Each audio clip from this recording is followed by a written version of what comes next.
Assalamualaikum warahmatullahi wabarakatuh. Apa kabarnya hari ini kelas 4 SDIT Alfitroh? Alhamdulillah dahsyat. Allahu Akbar. Alhamdulillahirrahmanirrahim. Bertemu lagi di pelajaran bahasa Indonesia kelas 4 dengan Bu Iya. Ibu akan menjelaskan materi tentang kata tanya. Nah, pasti kalian pernah mendengar apa itu kata tanya dan kalian pernah atau sering mempraktekkan dalam kehidupan sehari-hari, yaitu ketika kita berbicara dengan lawan bicara kita. Nah, tapi Bu Yam akan mengingatkan kembali apa itu kata tanya. Kata tanya adalah kata yang digunakan pada kalimat tanya. Ingat, kata tanya yaitu kata yang digunakan pada kalimat tanya. Sedangkan kalimat tanya adalah kalimat yang berisi pertanyaan kepada pihak lain untuk memperoleh jawaban dari pihak yang ditanya. Berarti tujuannya itu kita memperoleh jawaban dari pihak yang ditanyanya. Nah, adapun macam-macam kata tanya. Di sini ada macam-macam kata tanya, atau biar lebih gampang diingat bisa kita singkat dengan adik Simba. Nah, apa itu adik Simba? Nah, adik Simba itu singkatan dari apa, A-nya, kemudian D-nya di mana, kemudian K-nya kapan, Si-nya siapa, M-nya mengapa, B-nya bagaimana. Nah, itu dia macam-macam kata tanya.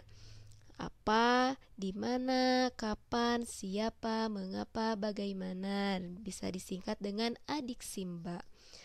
Nah, namun anak-anakku sekalian, ada fungsi dari kata tanya tersebut.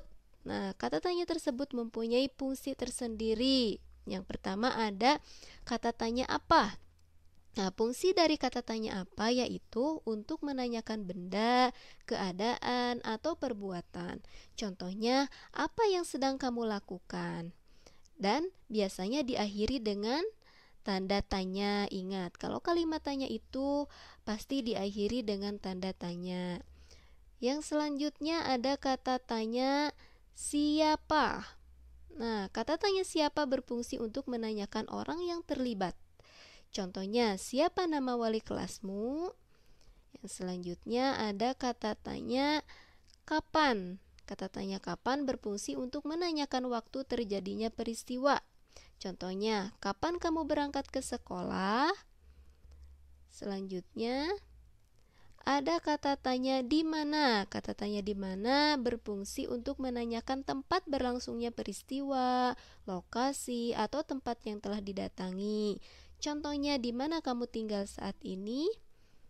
Nah, selanjutnya ada kata tanya mengapa. Kata tanya mengapa ini berfungsi untuk menanyakan sebab atau alasan sesuatu. Contohnya, mengapa kamu tidak mengerjakan PR? Selanjutnya yang terakhir ada bagaimana. Nah, kata tanya bagaimana ini berfungsi untuk menanyakan kejelasan tentang suatu hal atau cara melakukan sesuatu. Contohnya, bagaimana gerakan tarian Bungong Jempa? Nah, tapi anak-anakku sekalian, ada kata tanya yang jarang digunakan. Ya, ada kata tanya yang jarang digunakan, yaitu kata tanya berapa. Nah, kata tanya berapa ini digunakan pada saat-saat tertentu.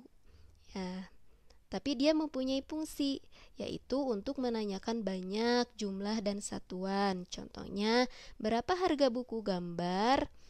Nah, di sini Bu Iyam punya contoh teks yang memuat kata tanya yang tadi. Nah, ada di buku paket kalian ya. Nah, judulnya Ojek Sepeda Bertahan Melawan Zaman. Kita baca sama-sama ya.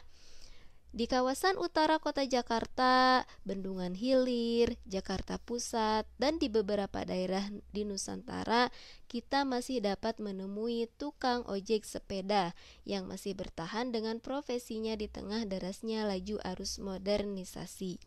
Bagi sebagian orang yang fanatik, ojek sepeda lebih mereka minati. Selain tidak menimbulkan polusi, ada keasikan tersendiri menaiki ojek sepeda dibandingkan dengan ojek sepeda motor atau mobil pribadi. Ojek sepeda dan ojek sepeda motor adalah sarana transportasi umum informal. Disebut informal karena keberadaannya tidak diakui pemerintah dan tidak ada izin operasinya. Kini jumlah ojek sepeda terus berkurang. Semakin banyak tukang ojek sepeda beralih menggunakan sepeda motor. Mereka kalah bersaing dari ojek sepeda motor yang jumlahnya terus bertambah setiap tahun. Penumpang pun saat ini lebih memilih naik ojek sepeda motor daripada ojek sepeda. Nah, pertanyaan-pertanyaan yang memuat dari teks tersebut yaitu yang pertama, apa perbedaan ojek sepeda dengan ojek sepeda motor? Nah, jawabannya sudah ada di teks tersebut.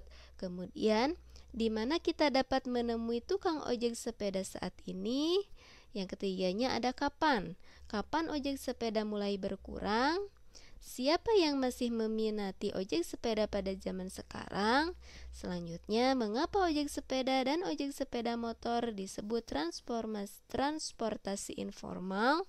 Yang terakhir, bagaimana keadaan ojek sepeda saat ini? Nah, kata tanya yang keenam ini jawabannya sudah termuat di teks di atas. Nah, untuk kalian mendapatkan jawaban dari teks di atas, tentunya kalian harus memahami terlebih dahulu teksnya. Baca baik-baik dan pahami baik-baik teks tersebut. Nah, itu saja yang dapat Bu Iyam sampaikan. Mudah-mudahan jelas dan mudah-mudahan dapat dimengerti oleh kalian.